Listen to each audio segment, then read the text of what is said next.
Hello and welcome to Doc Talk Live. This is NorthBay Healthcare's way to reach out to the community on important health information. Today we're talking about an exciting new procedure that we offer at NorthBay, and with us is interventional cardiologist Mark Villalon. Sorry. Thanks for having me. Take it away. This is great. So here, the topic for today. And welcome, Villalon. Sorry. The topic for today is aortic stenosis, which is a valve problem that affects over 1 million Americans. And here at NorthBay, we've recently started a program whereby, via a minimally invasive way, we can treat that ailment. So why don't we start by explaining what is an aortic stenosis?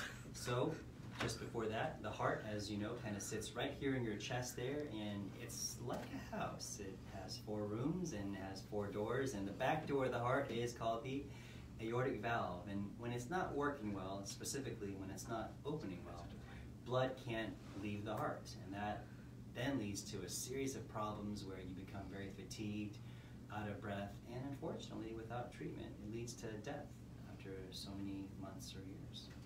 And the valves are opening and closing as the blood is coming in and out of the heart, is that? Perfect. Okay. Great point, yes. With every heartbeat, the blood rushes out of the valve, and after that heartbeat is done, the valve closes. With aortic stenosis, it's a problem where the valve just won't open as well. And in most cases in America, it happens over the course of time as we age, as an aging process. Okay. So what causes it? I mean, is it just aging, or is it our diet? That's a very good $1 million question here. The most common cause is from aging and what we call degenerative, if you will. Another cause is, in underdeveloped countries, would be from rheumatic heart disease. And then, of course, a third, less common cause is a congenital problem where your valve is misshaped just by the way you were born. Okay. So what are the symptoms to watch out for? The first symptom that we watch out for is shortness of breath or fatigue, and they're very interchangeable. Eventually, we expect people to develop some form of chest pain or chest pressure.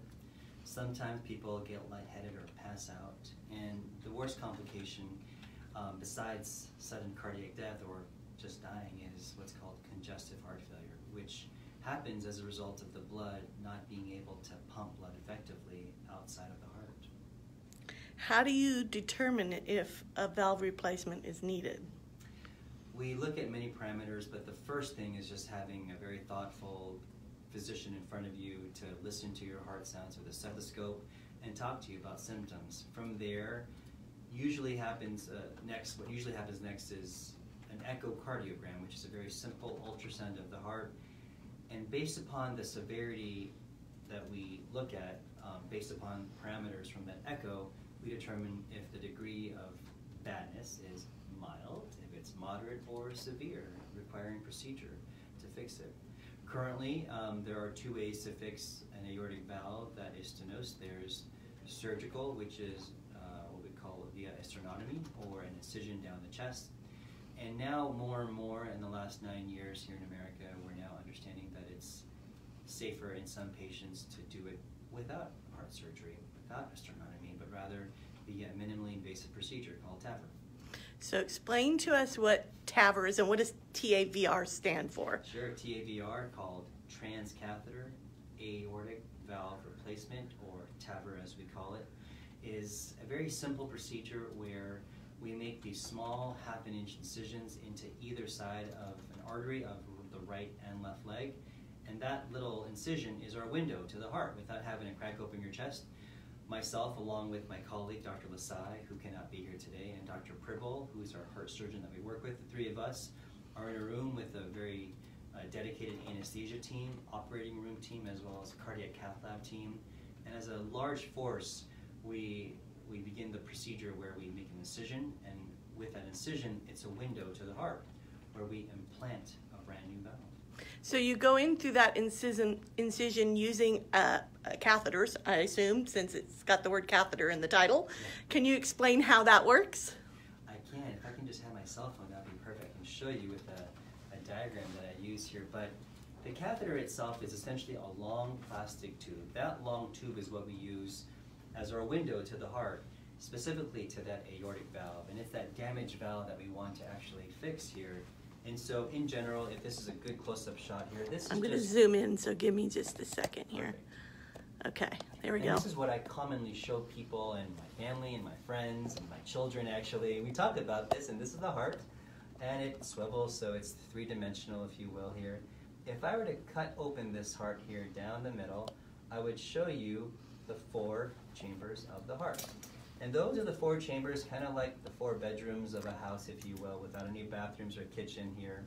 And so blood rushes in through each of these chambers. You need to tilt it just a little. It's Like got glare. There you go. Yeah. So this is not the aortic valve. This is the mitral valve, and this is the tricuspid valve. But the aortic valve is the quote-unquote back door of the heart here. And so if I show you like this here, tell me if it shows we can it see here. that a little better. Yeah. So the blood rushes out in a normal heart here, normal valve. These 2 flaps, they make up the 3 of the aortic valve, and it looks like that right there. This is what we call them cross-sections, so we flipped it around here. With a valve that doesn't work, aortic stenosis specifically here, the valve gets degenerated. It, in some cases, becomes calcified, and the valve just does not open. And so what happens is, over the course of time, the heart itself becomes more tired and inefficient as enabler of oxygen to the rest of the body. And so what happens next is you get fatigued, one could get very short of breath, chest pain, passing out, and ultimately congestive heart failure, and really ultimately death. So it's our goal to treat that. And to treat that, the one way we do it is by implanting a new valve where with a wire through the valve, we first just scrunch it open with a balloon. This is called balloon valvuloplasty. This balloon inflates and it pushes open that old door. Next is the actual valve itself, and the valve expands in the place that you want it to expand. And that's a brand new valve, and it works right away. And this procedure itself takes about 1 hour. And to do that, to access the valve, we have to use these 2 small incisions down in each of the right and left legs, if you will. And that's our window to that valve. So you put that catheter in there and you go all the way up the leg. We do. Through the artery into the heart. Exactly. There's precedent there because we do our procedures called cardiac catheterizations. One way is by doing it through the arteries of the legs. Another is through an artery of the arm, and that's where we put in stents or do angiograms, and that's been an older model of our framework, should I say, into what we do here. How dangerous is this? You know, people think, oh, an open heart surgery, you're ripping open my whole chest. That sounds really dangerous, but going up through an artery all the way through the leg, what are some of the potential dangers of this kind of surgery? Yeah, no, there's certainly always a risk and benefit ratio that we try to discuss as well. And then we ask the question, do the benefits outweigh the small risk? And there certainly are risks. The risk for needing a pacemaker is around the number 5 in 100, give or take or so. There's a small risk of having a stroke during the procedure because we are working in an area of the heart that has a lot of calcium built up, and that calcium built up can result in the formation of a blood clot that leaves around the heart and goes to the brain. Bleeding is another risk, as well as kidney injury, because we use a dye coloring to opacify the heart and the blood vessels. And in people with compromised or not working so well kidneys, we can also make that worse. So all of these are real risks that we do see with a small percentage risk or so. Ultimately, though, we certainly enable the shared decision-making model, not just myself, it's the entire cardiology team as well as the entire NorthBay team of physicians and healthcare providers, where the patient is at the center of the decision process. The patient is at the center of everything, if I would say, and we're the consultants and we recommend one way or another, and together we decide if this procedure is right for you or not. And how do those risks compare to, say, an open heart surgery? In general, up front for the first few days, and now we have data to show for the first couple of years, we do show lower risk of strokes as well as all-cause mortality or so in general. And so the perioperative risk and peri-procedural risk is much lower up front because it is a minimally invasive procedure. So you said the procedure takes about an hour, that first part, or is that the whole thing? Yeah, from the beginning to end, it's a about 1 hour, give or take a few minutes here and there, but overall it is a relatively straightforward procedure.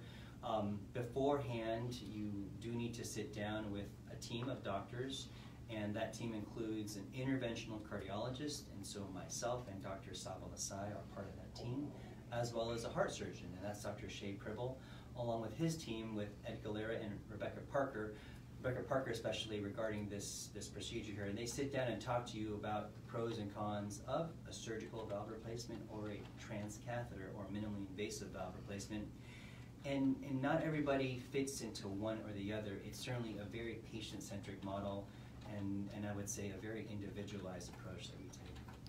How long is the recovery after a TAVRs? It's pretty quick. It's, I'm comparing it to major open heart surgery, if you will, but as opposed to being in an intensive care unit for a few days, you are in an intensive care unit for one night for monitoring, but you're sitting up out of bed about 3 to 6 hours after the procedure, and you certainly are wide awake minutes or less than half an hour after the procedure.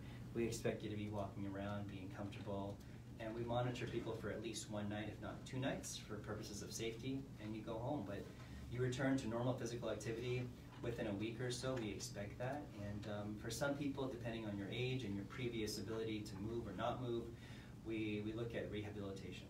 Wow, it's pretty amazing. What are the, I guess, what's the benefit in terms of, do all patients see an improvement in their activity levels in their? Great question. It's a rarity in medicine that I can say that we can give you an improvement in quality of life and, in most people, quantity of life. So it's a rare procedure that can not only make you feel better pretty quickly, but also make you live longer.